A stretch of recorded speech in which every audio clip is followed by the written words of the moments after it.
अस्सलाम वालेकुम स्टूडेंट्स, मेरा नाम डॉक्टर मोहम्मद अरीज अली मिर्जा है और मैं लेकर आ गया हूं आपके लिए 100% स्कॉलरशिप ऑनलाइन बैचेस। ठीक है, अगर कोई बच्चा हमारे इस स्कॉलरशिप बैच का पार्ट बनना चाहता है तो वो इस नंबर पर मुझे व्हाट्सएप करे, मैं उसको अपने व्हाट्सएप ग्रुप में ऐड कर लूंगा। यहाँ पर नोट्स, टेस्ट, पीरियोडिकली तमाम अपडेट्स आएंगी, पोस्ट होंगी और साथ साथ में लेक्चर्स भी पोस्ट होंगे। ठीक है, तो चलो भाई, हमारी कहानी स्टार्ट होती है सेकेंड ईयर बायोलॉजी में फ्रॉम चैप्टर नंबर 15 होम्योस्टेसिस। ठीक है, अब सबसे पहली बात ये कि होम्योस्टेसिस टर्म पहली दफा तो सुन नहीं रहे, मैट्रिक में ऑलरेडी पढ़कर आ चुके हो। ठीक है, तो होम्योस्टेसिस का मतलब क्या है?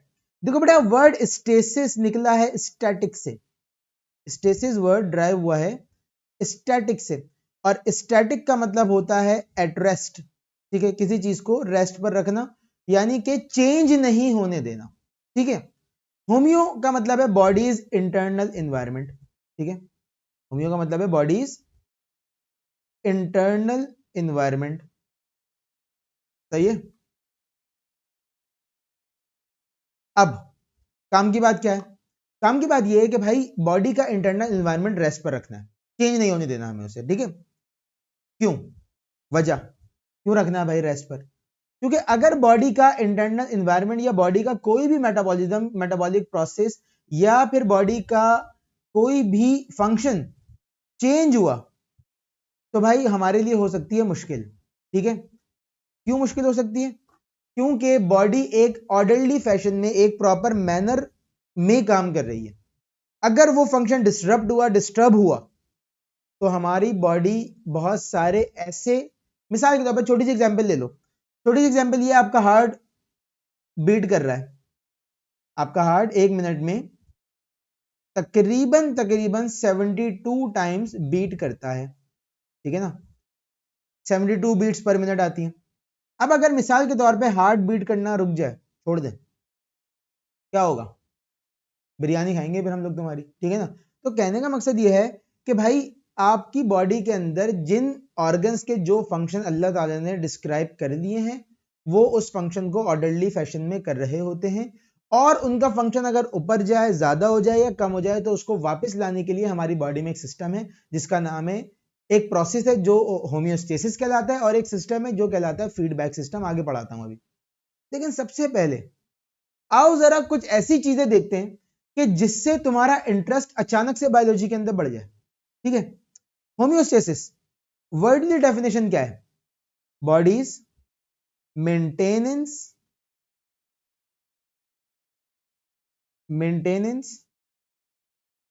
Of bodies environment. ठीक है, maintenance of bodies environment, body का एनवायरमेंट मेंटेन रखना, हद से तजावुज ना करे वो। जो अल्लाह ताला ने उसको कह दिया है कि भाई तुम्हें ये करना है वो वही करे, उसी फंक्शन में, उसी लिमिट में रहे। आओ जरा तुम्हें कुछ चीजें दिखाता हूं अब यहां पर, काम की चीजें। बेटा कुछ कुरानिक रेफरेंसेस निकाले हैं मैंने कि कुरान शरीफ में अल्लाह ताला ने कहां कहां किस किस चीज के हवाले से कहा है कि ये अपनी हद में रहती है और तजावुज अपनी हद से बढ़ती नहीं है। ठीक है, आओ देखते हैं। सबसे पहले सूरह मुल्क आयत नंबर 3 और 4। ठीक है, क्या है? अल्लाह वो है जिसने 7 आसमान एक दूसरे के ऊपर पैदा करे। 7 आसमान एक दूसरे के ऊपर पैदा करे। तुम रहमान की तखलीक में कोई बेतरतीबी नहीं देखोगे, यानी कि देयर इज नो डिसऑर्डर और distortion in the creation of Allah, कि अल्लाह की क्रिएशन में कोई बेतरतीबी, कोई मिसमैनेजमेंट नहीं है। दोबारा नजर डालो, क्या कोई नुक्स नजर आता है? सवाल कर रहा है अल्लाह, कह रहा है दुनिया में नजर घुमाओ, क्या तुम्हें कोई नुक्स दिख रहा है? फिर नजर बार बार लौट आएगी या लौट आओ, मतलब आप इधर देखोगे उधर देखोगे, बोलोगे भाई कोई नुक्स ही नहीं है, हर चीज परफेक्ट क्रिएट करी हुई है। ठीक है, तुम्हारी नजर थक कर आजिज हो जाएगी मगर कोई कमी ना पाएगी। तुम थक जाओगे रहमान की क्रिएशन में, अल्लाह की क्रिएशन में कोई कमी नहीं मिलेगी तुम्हें। और काम की बात यहां पर क्या है जो हमारे टॉपिक से लिंक हो रही है? बेटा वो बात यह है कि बेतरतीबी नहीं देखोगे, कोई बेतरतीबी नहीं देखोगे, यानी कि हर चीज का एक फंक्शन मुकर्रर है, हर चीज एक लिमिट में मुकर्रर करी हुई है। यहां से होम्योस्टेसिस का लिंक जुड़ता है हमारा, कि हर चीज अपने फंक्शन पर कायम है, ना ज्यादा करेगी ना कम करेगी, अगर ज्यादा और कम करेगी तो वापस फंक्शन पे ले आया जाएगा उसे, ठीक है ना। आ जाओ कुछ और एग्जांपल्स देता हूं। सूरह रहमान की आयत नंबर 7 till 9, और आसमान को बुलंद किया और मीजान तवाजुन कायम किया। व्हाट इज तवाजुन? तवाजुन इज बैलेंस, ठीक है। तवाजुन क्या है? बैलेंस है, ठीक है। और होम्योस्टेसिस में हम क्या पढ़ रहे होते हैं? बैलेंस ही तो पढ़ रहे हैं। ये देखो बुक में दिखा देता हूं तुम्हें। Homeostasis was introduced by Walter B Cannon, ठीक है। Homeostasis was introduced by Walter B cannon.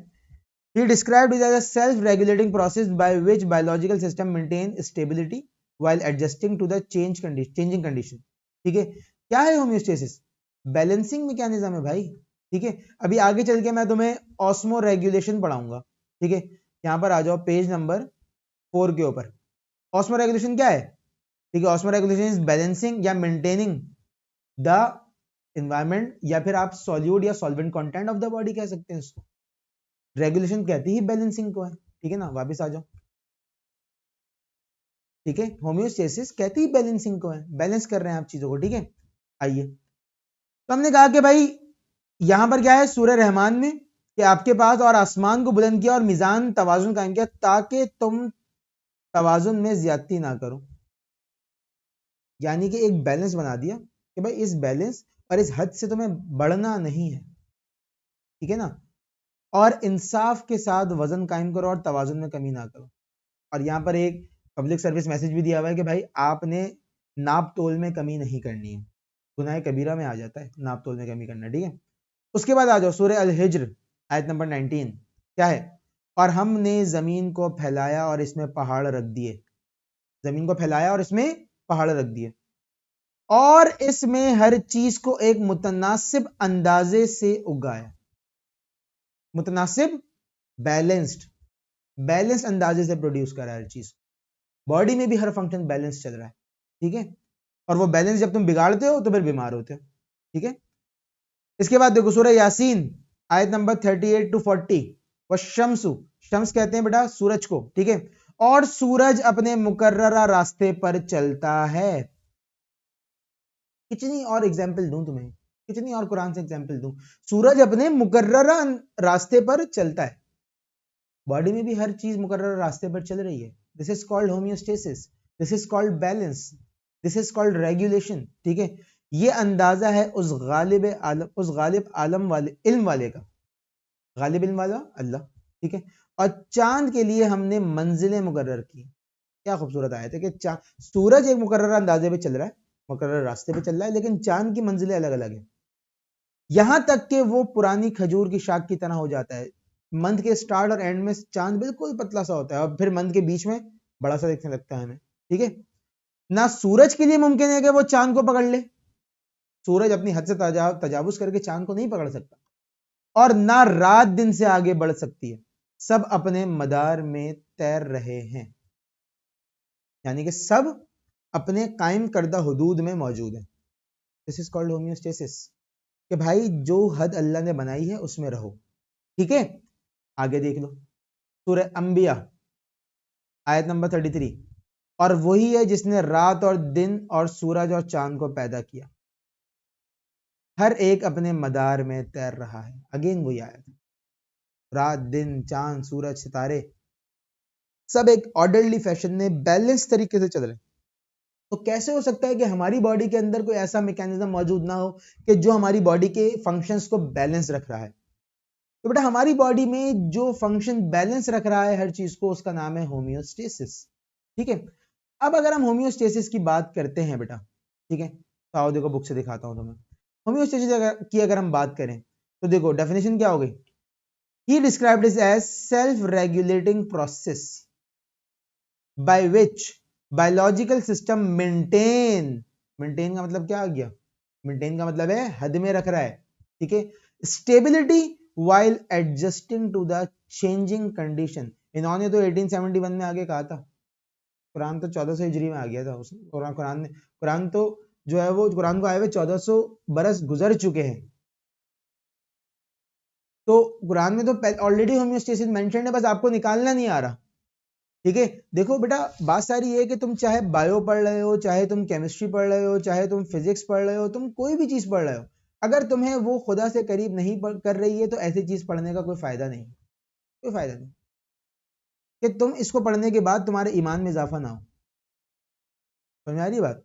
Homeostasis is essential for the continuity of life as it is responsible for stability. What is stability? Stability is basically balance of your life, ठीक है, of body function according to the environment. Organisms live in terrestrial और aquatic environment, ठीक है। फिर इसके आगे बहुत लंबी करी हुई इन्होंने। अब आ जाओ जरा, मैं काम की बात बताता हूँ तुम्हें यहाँ पर। देखो बेटा, होम्योस्टेसिस के ना कुछ एस्पेक्ट्स हैं, ठीक है। होम्योस्टेसिस के कुछ एस्पेक्ट्स हैं, यानी कि जिस बिहाफ पर होम्योस्टेसिस चलता है बॉडी के अंदर, ठीक है, एस्पेक्ट्स ऑफ होम्योस्टेसिस कहलाता है, ठीक है।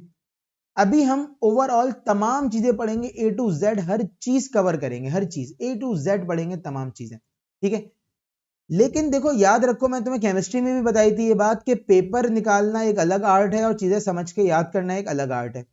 तो पेपर से इंशाल्लाह 1-1.5 महीने पहले मैं तुम्हें टारगेट पेपर और वर्कशॉप प्रोवाइड कर दूंगा, उसमें जो करा दूंगा इंशाल्लाह बोर्ड का एग्जाम उससे बाहर नहीं जाएगा, ठीक है। बोर्ड में वही चीजें आएंगी और जिस तरीके से बताऊंगा उस तरीके से लिखनी होंगी, उस तरीके से तुम्हारे मार्क्स आएंगे। अभी हम ओवरऑल कोर्स कंप्लीट कर रहे हैं, कॉन्सेप्ट क्लियर कर रहे हैं, ठीक है।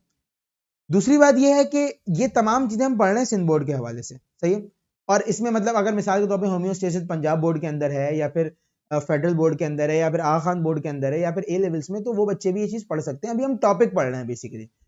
लेकिन यही चीज जब एमडीकैट में आती है तो बेटा इसका पूरा सिनेरियो चेंज हो जाता है, क्योंकि वहां पर आपको कॉन्सेप्ट अप्लाई करना होता है एमसीक्यूज में, और एमसीक्यूज सॉल्व करना कोई बच्चों का खेल नहीं है कि जो जैसे आप अपने नॉर्मली एमसीक्यूज सॉल्व कर रहे होते हैं, एमडीकैट के एमसीक्यूज वो नहीं होते, ठीक है। तो इंशाल्लाह जब तुम एमडीकैट में आओगे, एमडीकैट बैच अगर ज्वाइन करना चाहते हो तो मुझे बता देना, एमडीकैट बैच ज्वाइन करवा दूंगा। तो वहां पर मामला बहुत डिफरेंट होते हैं, वहां पे चीजें बहुत अलग होती हैं, वहां पर कॉन्सेप्ट अप्लाई हो रहे होते हैं एमसीक्यूज में, एमसीक्यूज सॉल्व करके उसकी प्रैक्टिस करवाई जा रही होती है। यहां पर हम लोग ओवरऑल कॉन्सेप्ट पढ़ रहे हैं, सारी चीजें पढ़ रहे हैं, डिटेल में पढ़ रहे हैं। बहुत सारी चीजें केमिस्ट्री बायोफिजिक्स में ऐसी हैं जो यहां पर बहुत लंबी लंबी है, लेकिन एमडीकैट में चंद सेकंडों में सॉल्व करना होता है, तो वहां पे उनकी ट्रिक्स लगाई जाती है। तो इंशाल्लाह जब तुम उस बैच में आओगे, फिजिकली आना चाहते हो फिजिकली आ सकते हो, अगर तुम ऑनलाइन ज्वाइन करना चाहते हो ऑनलाइन ज्वाइन कर सकते हो, ठीक है। तुम्हें करना बस ये है कि भाई तुम इस नंबर पर आओ, व्हाट्सएप कर दो मुझे, मैं तुम्हें डिटेल दे दूंगा इस चीज की, ठीक है। लेकिन कहने का मकसद ये है कि अभी हम सारे कॉन्सेप्ट पढ़ेंगे ए टू जेड। पेपर से पहले, बोर्ड के एग्जाम से पहले मैं आपको बता दूंगा कि भाई क्या आने वाला है, किस तरीके से आने वाला है, कैसे लिखोगे कि मार्क्स आएंगे, और एमडीकैट में इसको फिर एक नए अंदाज में पढ़ेंगे हम, ठीक है। अब आ जाओ एस्पेक्ट्स ऑफ होम्योस्टेसिस की अगर हम बात करते हैं तो बेटा एस्पेक्ट्स ऑफ होम्योस्टेसिस हमारी बुक के हिसाब से 3 है, ठीक है। पहला है ऑस्मो रेगुलेशन, ठीक है। ऑस्मो रेगुलेशन में हम ये पढ़ रहे होते हैं कि बॉडी में कितना फ्लूइड कहां कहां मौजूद है और किस तरीके से उसको मेंटेन किया जा रहा है, ठीक है। तो ऑस्मो रेगुलेशन का मतलब है मेंटेनेंस ऑफ बॉडी फ्लूइड्स, ठीक है। इसके बाद हम पढ़ते हैं एक्सक्रीशन, ठीक है। एक्सक्रीशन क्या है बेटा? एक्सक्रीशन का मतलब है maintenance of metabolic waste products, ठीक है। मेंटेनेंस ऑफ मेटाबॉलिक वेस्ट, क्योंकि देखो अगर बॉडी में मेटाबॉलिज्म चल रहा है, ठीक है, आगे चल के एक्सक्रीशन में आऊंगा तो मेटाबॉलिज्म समझाऊंगा बहुत डिटेल से। अगर मिसाल के तौर पे बॉडी में मेटाबॉलिज्म चल रहा है, कोई भी रिएक्शन हो रहा है, उसके नतीजे में कुछ वेस्ट प्रोडक्ट बन रही है, वो वेस्ट प्रोडक्ट बॉडी से बाहर कैसे जाएगी, बहुत इंपॉर्टेंट है, ठीक है, एक्सक्रीशन। और तीसरे नंबर पे आ जाता है थर्मो रेगुलेशन, कि भाई बॉडी का टेम्परेचर किस तरीके से रेगुलेट किया जा रहा है, किस तरीके से इसको कंट्रोल किया जा रहा है। Maintenance of body, maintenance of bodies temperature, ठीक है। ये मेरे पीछे आ रहा होगा, इसको पट कर देता हूं थोड़ा सा मैं, ठीक है। मेंटेनेंस ऑफ बॉडीज टेम्परेचर, ठीक है, ये थर्मो रेगुलेशन हो गया। तो हम अपनी कहानी, पहली बात तो ये समझ लो कि हमें इन 3 पोर्शंस में इस चैप्टर को कंप्लीट करना है, ठीक है। इन 3 पोर्शंस में इस चैप्टर को हम कंप्लीट करेंगे, ठीक है। और बहुत डिटेल से, बहुत मजे से, आराम आराम से, बहुत कोर्स भी कंप्लीट हो जाएगा हमारा, कॉन्सेप्ट भी क्लियर हो जाएंगे, ईच एंड एवरीथिंग क्लियर हो जाएगी, ठीक है। अभी हम सबसे पहले ये चीज पढ़ते हैं कि भाई देखो, बात सारी ये है कि होम्योस्टेसिस में आप कहना ये चाह रहे हैं कि बॉडी का एक मैकेनिज्म चल रहा है, एक फंक्शन चल रहा है बॉडी में, एक मैकेनिज्म हो रहा है, ठीक है। अगर ये मैकेनिज्म ज्यादा हो जाए या कम हो जाए, आपको इसे वापस जगह पे लेकर आना है, आपको इसे वापस जगह पे लेकर आना है। इसको कहते हैं रेगुलेशन, ठीक है, या रेगुलेटरी मैकेनिज्म, ठीक है। अब रेगुलेटरी मैकेनिज्म का मतलब क्या है? रेगुलेटरी मैकेनिज्म का मतलब जाहिर सी बात है वही है जो मैंने अभी आपको बताया कि अगर कोई चीज फंक्शन बढ़ा रही है अपना, या ज्यादा हो रहा है फंक्शन, ठीक है, तो उसको कम करना, किसी का फंक्शन कम हो रहा है तो उसको बढ़ाना। अब यहां पर एक टर्म आती है, रेगुलेटरी मैकेनिज्म हमारी बॉडी में जो चल रहा है उसको नाम दिया जाता है बेटा फीडबैक मैकेनिज्म, ठीक है। अब ये बहुत ही ज्यादा इंपॉर्टेंट टर्म है, बहुत ही ज्यादा इंपॉर्टेंट और बहुत ही ज्यादा इंपॉर्टेंट टॉपिक है। वजह पता है क्या है? वजह यह है कि आगे चल के अभी जैसे होम्योस्टेसिस में फीडबैक आया, ठीक है, अब इसके बाद सपोर्ट एंड मूवमेंट में भी आएगा, फिर नर्वस कोऑर्डिनेशन में भी आएगा, फिर हार्मोनल कोऑर्डिनेशन में भी आएगा, फिर रिप्रोडक्शन में भी आएगा, फिर डेवलपमेंट वाले चैप्टर में भी आएगा, फिर इनहेरिटेंस में भी आएगा, फिर बायोटेक्नोलॉजी में भी आएगा। तो आगे हर जगह फीडबैक मैकेनिज्म ने आना है। तो बेहतर यह है कि इसका कॉन्सेप्ट अभी ही क्लियर कर लो ताकि आगे चल के तुम्हें मसला ना हो, ठीक है। तो देखो, अब टर्म फीडबैक हमने अपनी जिंदगी में कोई 1 लाख दफा तो सुनी है, ठीक है, किसका फीडबैक दे दो, उसका फीडबैक दे दो, फीडबैक क्या है, ठीक है, इसका फीडबैक अच्छा है, इसका फीडबैक बुरा है, ठीक है। तो फीडबैक का लेकिन मतलब नहीं पता हमें, फीडबैक कहते किस चीज को है? देखो बेटा, फीडबैक कहा जाता है कि जिस जगह से कोई चीज आ रही है उसकी इंफॉर्मेशन वापस उसके ओरिजिन की तरफ पलटा देना। फॉर एग्जाम्पल, मैं एक दुकान में बर्गर खाने गया, ठीक है, मैंने बर्गर खा लिया, अब मैं निकला उस शॉप से और आगे चलने लगा रोड के ऊपर। रोड पर एक फ्रूट सेलर दिखा मुझे, फल बेचने वाला। उसको मैंने कहा कि यार बर्गर अच्छा नहीं था। उसने सुनी, उसने कहा ठीक है, सही है। अब एक फ्रूट सेलर के लिए ये जस्ट इंफॉर्मेशन है कि भाई बर्गर अच्छा नहीं है, ठीक है। लेकिन अगर ये इंफॉर्मेशन मैं उस शख्स की तरफ पलटाता कि जहां से बर्गर आया था, यानी कि जिसने मुझे बर्गर बना के दिया, अगर मैं उसको ये इंफॉर्मेशन देता कि यार बर्गर अच्छा नहीं है, तो बेटा ये हो जाता फीडबैक। क्यों? क्योंकि वो आगे से सवाल करता, सर क्या अच्छा नहीं लगा आपको, सर कैसे बेहतर करूं इसे, क्या ऐड करूं इसमें, वो बेहतरी लाता और ये चीज बेहतर हो जाती, ठीक है। तो फीडबैक का मतलब ये होता है कि इंफॉर्मेशन को ओरिजिन की तरफ पलटा दे, या किसी भी चीज के रिस्पॉन्स को उस जगह पलटा दिया जाए कि जहां से वो जनरेट हुआ था। अब मिसाल के तौर पे अगर हम फीडबैक की बात करें तो फीडबैक की 2 टाइप्स हैं, ठीक है, इसकी 2 टाइप्स हैं। एक को कहते हैं पॉजिटिव फीडबैक और दूसरे को कहते हैं नेगेटिव फीडबैक, ठीक है। एक है आपके पास नेगेटिव फीडबैक और दूसरा है आपके पास पॉजिटिव फीडबैक। अब मैं दोनों की एग्जाम्पल देके आपको समझाता हूं ये बात, ठीक है। आइए, मिसाल के तौर पे हम एग्जाम्पल ले लेते हैं कि हमारी बॉडी में, वैसे तो आगे एग्जाम्पल मुझे chapter number 16 support and movement और फिर हार्मोनल रेगुलेशन के अंदर दोनों में सिखानी थी, ठीक है। लेकिन चलो अभी यहां पर सुन लो दोबारा। मिसाल के तौर पर आपके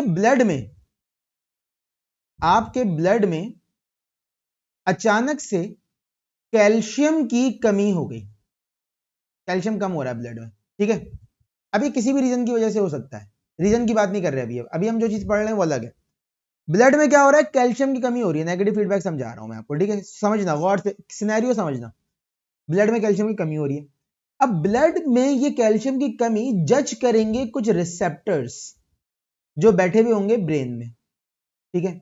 ये रिसेप्टर्स जज करेंगे कि भाई ब्लड में कैल्शियम की कमी हो रही है, ठीक है। और ये रिसेप्टर्स ये बात बता देंगे किसको? हमारे प्यारे से खूबसूरत से ब्रेन को। ये बात हमारे छोटे से ब्रेन को पता लग गई कि भाई ब्लड में कैल्शियम की हो रही है कमी, ठीक है। ये हमारा ब्रेन, तो ये सेंट्रल नर्वस सिस्टम बनाया है मैंने, सही है। इधर ऐसे करके आपकी नोज होती है, ठीक है, ये आपका ब्रेन, सही। हमारे ब्रेन को ये बात पता लग गई कि हमारे ब्लड में हो रही है कैल्शियम की कमी, ठीक है।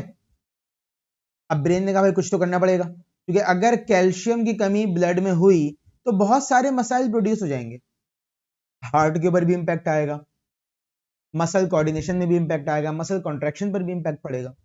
तो ब्रेन ने कहा नहीं भाई कुछ तो करना पड़ेगा।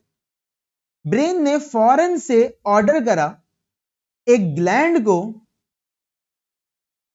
जिसका नाम था, जिसको हम इफेक्टर ऑर्गन भी कहते हैं, क्या कहते हैं, इफेक्टर ऑर्गन, जो कि इफेक्ट प्रोड्यूस करता है, ठीक है, और उसका नाम था पैराथायरॉयड हार्मोन। क्या नाम था?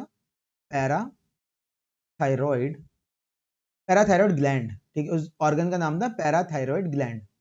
और पैराथायरॉयड ग्लैंड ने फौरन से एक हार्मोन रिलीज करना शुरू करा जिसका नाम है पैराथायरॉयड हार्मोन, ठीक है, पैराथायरॉयड हार्मोन, सही है।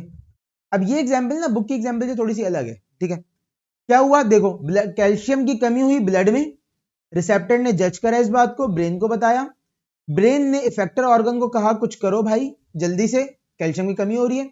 इफेक्टर ऑर्गन कौन था? पैराथायरॉयड ग्लैंड था, जो कि आपके नेक में थायराइड के पीछे बैठा हुआ होता है, और उसने रिलीज कर दिया फौरन से एक हार्मोन जिसका नाम है पैराथायरॉयड हार्मोन। अब ये पैराथायरॉयड हार्मोन रिलीज हो गया, ये कहां रिलीज हुआ? ये ब्लड में रिलीज हुआ डायरेक्ट, ठीक है, कहां रिलीज हुआ? रिलीज्ड इन ब्लड, ठीक है, रिलीज्ड इन ब्लड, ये डायरेक्टली ब्लड में रिलीज हुआ। और जैसे ये ब्लड में रिलीज हुआ तो इसने क्या करा, ये गया 3 जगहों पर, ठीक है। सबसे पहले भाई साहब ये पीटीएच, इसको शॉर्ट टर्म्स में बेटा पीटीएच कहा जाता है, ठीक है, पैराथायरॉयड हार्मोन, इसको कहते हैं शॉर्ट टर्म से पीटीएच, ठीक है। पीटीएच भाई साहब रिलीज होते ही सबसे पहले पहुंच गए हमारे बॉडी में कैल्शियम का सबसे बड़ा रिजर्वायर जो है वहां तक, यानी कि कैल्शियम का सबसे बड़ा जखीरा बॉडी में कहां हुआ है? बोन्स में हुआ है, ठीक है ना। तो फौरन से ये भाई साहब कहां पहुंचे? बोन्स के पास पहुंचे, ठीक है, और बोन्स के पास पहुंच के कहा कि देखो भाई ब्लड में हो रही है कैल्शियम की कमी, और आपके पास बहुत हैवी अमाउंट में कैल्शियम जमा हुआ है, जल्दी से थोड़ा सा कैल्शियम निकाल दो, जल्दी से निकाल दो थोड़ा सा कैल्शियम। बोन्स ने कहा अच्छा चलो ठीक है, मुश्किल वक्त में हम ही साथ देंगे अपने साथी का। तो भाई इन्होंने क्या करा, बोन से कैल्शियम स्क्रैप ऑफ करना शुरू कर दिया, इसको कहते हैं बोन रिजॉर्प्शन, ठीक है। यहाँ पे इन्होंने हथौड़ी छेनी ली, ठक ठक ठक ठक ठक कैल्शियम निकालना शुरू कर दिया, और यहां से कैल्शियम बोन से निकलना स्टार्ट हो गया बाहर। अब ये जो कैल्शियम निकल रहा है ये कहां जा रहा है? ये जा रहा है ब्लड में, कहां जा रहा है? ब्लड में जा रहा है, ठीक है। उसके बाद दूसरा ये गए सीधा सीधा किडनी के पास, सीधा पहुंच गए, सीधा किडनी के पास पहुंचे, दोनों किडनीज के पास, और कहा देखो भाई ब्लड में हो रही है कैल्शियम की कमी, तो जितना भी कैल्शियम आप इस वक्त यूरिन में निकाल रही हैं वो सारा निकालना बंद कर दें, सही है। फौरन से कहां पहुंचा? किडनी के पास, और कहा कि इस वक्त ब्लड में हो रही है कैल्शियम की कमी, तो जितना भी कैल्शियम आप यूरिन में जाया कर रही हैं किडनी साहिबा, वो निकालना बंद कर दें, आप उसको वापस ले आए, वापस अंदर, वापस ब्लड में डाल दें। तो किडनी में क्या स्टार्ट करवा दी? किडनी में भी कैल्शियम की रीएब्जॉर्प्शन स्टार्ट करवा दी, ठीक है। इसको हमने कहा बोन रिजॉर्प्शन, इसको क्या, इसको कहा जाता है बोन रिजॉर्प्शन। अभी मैं तुम्हें बुक में ना इसकी डायग्राम दिखाता हूं, इस चैप्टर में नहीं है, अगले चैप्टर में, इसके आगे वाले चैप्टर में, लेकिन मैं आपको अभी डायग्राम दिखाता हूं। कैल्शियम रीअब्जॉर्ब होने लग गया, अब ये कैल्शियम भी रीअब्जॉर्ब होकर कहां जा रहा है? ये भी जा रहा है ब्लड में, ठीक है। तीसरी चीज जो इन्होंने पीटीएच ने करी, वो पहुंचा सीधा हमारे इंटेस्टाइन के पास, यानी कि डाइजेस्टिव सिस्टम में, ठीक है, सीधा डाइजेस्टिव सिस्टम में पहुंचा और स्मॉल इंटेस्टाइन के पास गया, और स्मॉल इंटेस्टाइन को कहा कि भाई आप जो भी फूड जा रहा है ना आपके अंदर से, आप एक काम करो कि आप उसमें से कैल्शियम रीअब्जॉर्ब करना स्टार्ट कर दो, हैवी क्वांटिटी में कैल्शियम चाहिए अब हमें, क्योंकि ब्लड में कैल्शियम की कमी हो रही है, ठीक है। आपको पता है कि यहां से स्टमक आता है ऐसे करके, ठीक है, और यहां से जो है वो आपकी स्मॉल इंटेस्टाइन बनती है यूं करके, ठीक है ना। ये सारी स्मॉल इंटेस्टाइन के लूप में बहुत ज्यादा उलझी हुई सी होती है, ठीक है, क्योंकि बहुत लंबी है, उसका सरफेस एरिया में छोटा करना है, तो इस तरीके से अल्लाह ताला ने उसको कॉइल्ड फॉर्म में हमारे गट में रखा हुआ है स्मॉल इंटेस्टाइन को, ठीक है। यहां पर इस तरीके से स्मॉल इंटेस्टाइन होती है, सही है ना। तो अब ये स्मॉल इंटेस्टाइन के पास पहुंचा और कहा कि भाई जल्दी से कुछ करो और कैल्शियम रीअब्जॉर्ब करना स्टार्ट करो, ठीक है। यहां से इंटेस्टाइन के पास आया ये, और इंटेस्टाइन से क्या करा, कैल्शियम की एब्जॉर्प्शन स्टार्ट करवा दी कि भाई कैल्शियम नहीं जाना चाहिए बाहर, मतलब कैल्शियम को थोड़ा सा भी है ना एब्जॉर्ब कर लो, क्योंकि ब्लड में क्या हो रही है, कमी हो रही है। और ये कैल्शियम भी एब्जॉर्ब होकर कहां पहुंच गया, सीधा पहुंच गया हमारे प्यारे ब्लड के पास। अब देखो क्या हो रहा है, हर जगह से कैल्शियम आ रहा है ब्लड में, इससे क्या होगा, इससे ये होगा कि जो ब्लड में कैल्शियम की कमी हुई थी वो वापस से अपनी जगह पर आ जाएगी। ठीक है, देखो ब्लड में क्या हो रही थी, कैल्शियम की कमी हो रही थी, वो वापस से कहां आ जाएगी, अपने पॉइंट पर आ जाएगी। देखो ये मैंने निकाली लाइन यहां से, ठीक है, ये मैंने यहां से लाइन निकाली, और ये ब्लड में कैल्शियम की कमी हो गई सेट। ठीक है, एक सेकेंड ऐसे कर लेते हैं। ठीक है, वेक्टर बना दिया यहाँ पे मैंने, हेड टू टेल रूल बन गया। अच्छा जी, ये पहुंच गया ब्लड में, सही है। तो ब्लड में जो कैल्शियम की कमी थी वो क्या हुई, वो वापस से आ गई अब जगह पे अपनी, ब्लड में कैल्शियम आ गया वापस से अपनी जगह पर, बिल्कुल नॉर्मल हो गया। ठीक है, अब मुझे बताओ ये जो कैल्शियम नॉर्मल हुआ है ब्लड में, तो क्या अब कैल्शियम की कमी को रिसेप्टर जज करेंगे, नहीं करेंगे। ठीक है, क्या ब्रेन को बताएंगे, नहीं बताएंगे। क्या ब्रेन इफेक्टर ऑर्गन को कुछ कहेगा, नहीं कहेगा। क्या पैराथायरॉयड हार्मोन रिलीज होगा अब, नहीं होगा।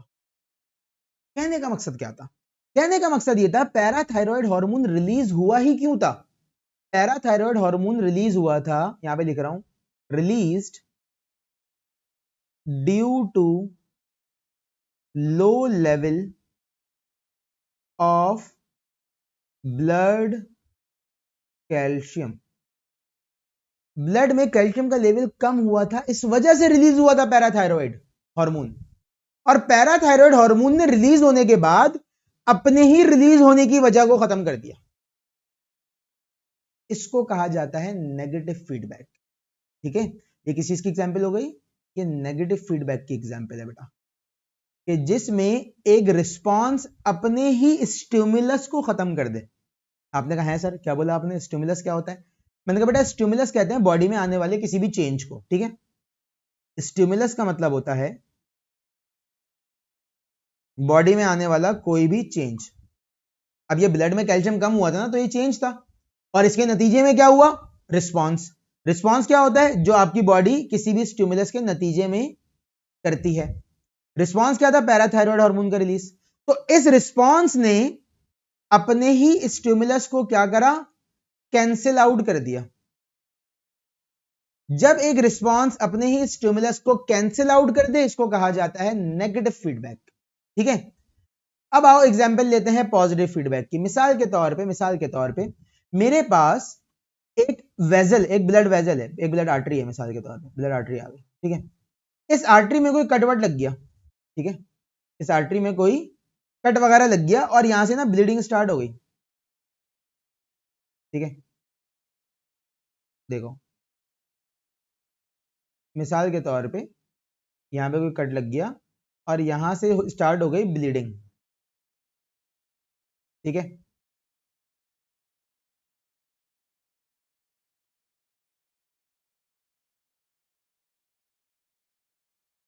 ये एक ब्लड वेजल थी, सही है, और ये ऐसे करके कुछ इसमें कट लग गया था। ठीक है, और यहां से जो है वो आपका ब्लड आ रहा है बाहर।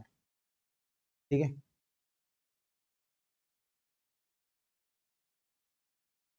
यहां से जो है वो ब्लीडिंग हो रही है फुल स्पीड में,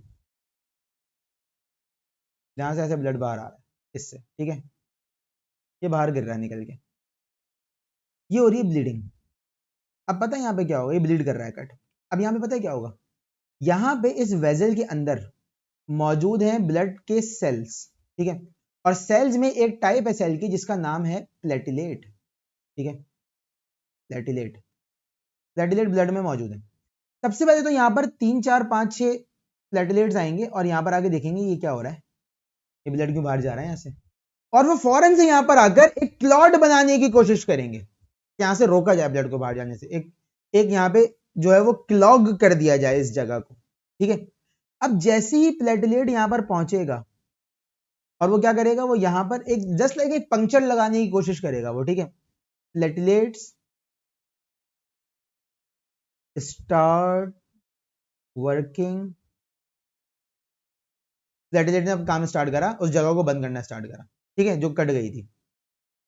इन रिस्पॉन्स प्लेटलेट्स से कुछ केमिकल्स रिलीज होंगे, मिसाल के तौर पर मैंने कहा XYZ केमिकल, कुछ केमिकल्स रिलीज होंगे और वो केमिकल क्या करेंगे, वो मजीद प्लेटलेट्स को अपनी तरफ अट्रैक्ट करेंगे, ठीक है। मजीद प्लेटलेट्स अपनी तरफ क्या होंगे, इसकी तरफ क्या होंगे, अट्रैक्ट होंगे और तादाद में प्लेटलेट्स आना स्टार्ट हो जाएंगे। जब बहुत ज्यादा तादाद में प्लेटलेट्स आना स्टार्ट होंगे तो क्या होगा, यहां पर एक इस तरीके से बन जाएगा पंक्चर, ऐसे करके पंक्चर बन गया, ठीक है, ऐसे करके पंक्चर बन गया और ये ब्लड वेसल क्या हो गई, ये क्लॉग हो गई, बंद हो गई। तो हुआ क्या, प्लेटलेट आया, उसने अपना फंक्शन करना स्टार्ट करा, कुछ केमिकल रिलीज करे, उस केमिकल के रिलीज में मजीद प्लेटलेट्स आ गए। तो हुआ क्या, हुआ ये कि जिस वजह से प्लेटलेट आया था, जो काम कर रहा था, वो काम करने के दौरान उसने मजीद प्लेटलेट्स को एक्टिवेट करा और उन्होंने आके इस फंक्शन को बढ़ा दिया, इनहांस कर दिया। This is called positive feedback, ठीक है। क्या कहते हैं इसको, पॉजिटिव फीडबैक। व्हेन, देखो लिख रहा हूं यहां, when response, when response enhance या enhances stimulus, it's called positive feedback. इसको कहा जाता है पॉजिटिव फीडबैक, ठीक है भाई, समझ में आ रही बात। तो बेटा ये दो टाइप्स हैं आपके पास, पॉजिटिव और नेगेटिव फीडबैक की, और ये मैंने बहुत ही डिटेल्ड एग्जांपल देके ना तुम लोगों को समझा दिया। अब जरा मैं तुम्हें बुक में दिखा देता हूं कि कहां पर आपके पास जो है वो ये मौजूद है। मिसाल के तौर पे यहां आ जाओ, एक सेकंड,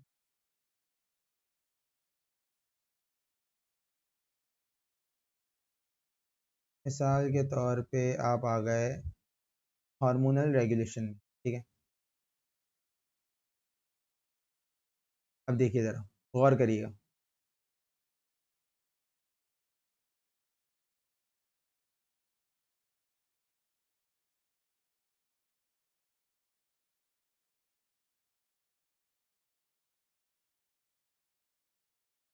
हाँ हाँ,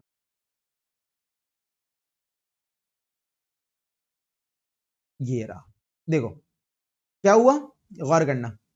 सबसे पहली चीज देखिएगा, ब्लड में कैल्शियम लेवल क्या हुआ, कम हुआ, ये रहा कैल्शियम लेवल टू लो। जैसे ही कैल्शियम कम हुआ ब्लड में, तो यहां पर क्या हुआ बेटा, यहां पर यह हुआ कि पैराथायरॉयड ग्लैंड हो गया एक्टिवेट, ये हो गया एक्टिवेट, ठीक है, ये एक्टिवेट हो गया। अब जैसे ये एक्टिवेट हुआ, इसने क्या करा, इसने तीन जगह, इसने पैराथायरॉयड हार्मोन रिलीज करा। क्या रिलीज करा इसने, पैराथायरॉयड हार्मोन, इसको पैराथॉर्मोन भी कहा जाता है। ये पैराथॉर्मोन जाता है तीन जगहों पे, पहले गया बोन के पास, दूसरा गया किडनी के पास, तीसरा गया इंटेस्टाइन के पास, देखो ये लिखा हुआ है इंटेस्टाइन्स, ठीक है। इंटेस्टाइन को बोला कैल्शियम रीअब्सॉर्ब करो, किडनी को बोला विटामिन डी और कैल्शियम रीअब्सॉर्ब करो, और बोन्स को कहा कि भाई कैल्शियम बहुत जमा है तुम्हारे पास, निकाल के दो। सारी जगहों से कैल्शियम निकाला और निकाल के डाल दिया कहां पे, ब्लड में, और ब्लड में नॉर्मल कैल्शियम लेवल क्या हो गया, रिस्टोर हो गया। इसको कहा जाता है नेगेटिव फीडबैक। क्या कहा जाता है, नेगेटिव फीडबैक मैकेनिज्म। ये कहां लिखा हुआ है, ये लिखा हुआ है बुक में पेज नंबर 112 के ऊपर, तो ये देख लेना चाहते। इसको कहा जाता है नेगेटिव फीडबैक मैकेनिज्म, और ये आगे मैं आपको हार्मोनल रेगुलेशन वाले चैप्टर में दोबारा पढ़ाऊंगा, सही है। अभी तो मैंने जस्ट ओवरव्यू दे दिया इसका अकॉर्डिंग टू फीडबैक, लेकिन आगे चल के मैं इसको आपको बहुत डिटेल में पढ़ाऊंगा सारी चीजें, ठीक है। तो बेटा ये आपके पास नेगेटिव और पॉजिटिव फीडबैक है, सही है, समझ में आ गई बात। अब आ जाते हैं हमारे पास, फीडबैक मैकेनिज्म हमें समझ में आ गया। अब हमारे पास अगला टॉपिक जो है वो बहुत इंपॉर्टेंट टॉपिक स्टार्ट होगा, और बेटा वो है ऑस्मो रेगुलेशन, ठीक है। असल टॉपिक वही है और साथ साथ में एक्सक्रीशन, ठीक है। ये तो मैं अभी जस्ट ओवरव्यू दे रहा हूं चैप्टर का, सही है। कि भाई इस तरीके से काम होता है। सही है, अब आ जाओ जरा, अब काम की बात स्टार्ट होगी हमारे पास। ठीक है, चलो भाई, तो यहां पर हमारे पास पॉजिटिव और नेगेटिव फीडबैक मैकेनिज्म सही हो गया। देखो ये वो एग्जांपल बनी हुई है ब्लड क्लॉट वाली जो मैंने अभी आपको बताई। ठीक है, पेज नंबर 3 के ऊपर। अब आ जाओ आगे, बात स्टार्ट करते हैं ऑस्मो रेगुलेशन से।